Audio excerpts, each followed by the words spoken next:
doilies wat die koffietafel verseer het, is nou gestuif en gepak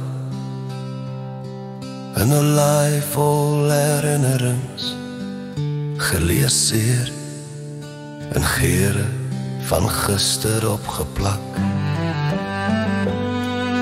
Jou skilderie wat jou kamers verryk het,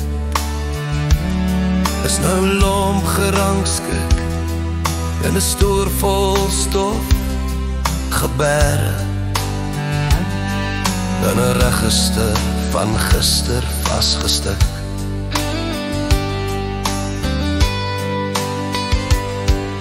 Jou blomme wat jou huis versier het, is nou vrot, verlep, dan 'n kompersoep vol maf, vergete, in klere wat jy gister bewonder het.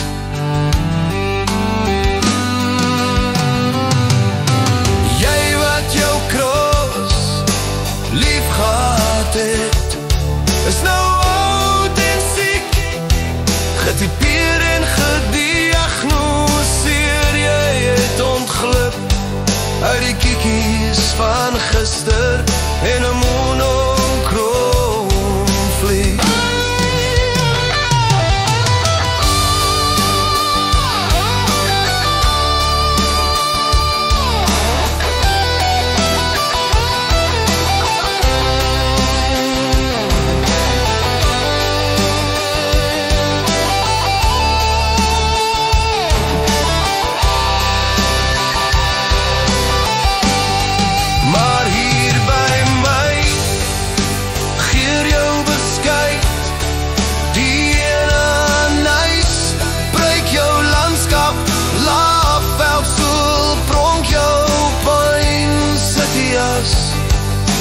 Klater jou lach, leef ons weer nees gister en neergister in 'n stroopsoete paradijs.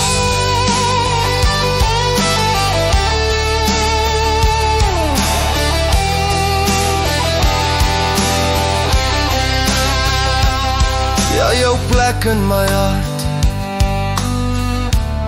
is nog steeds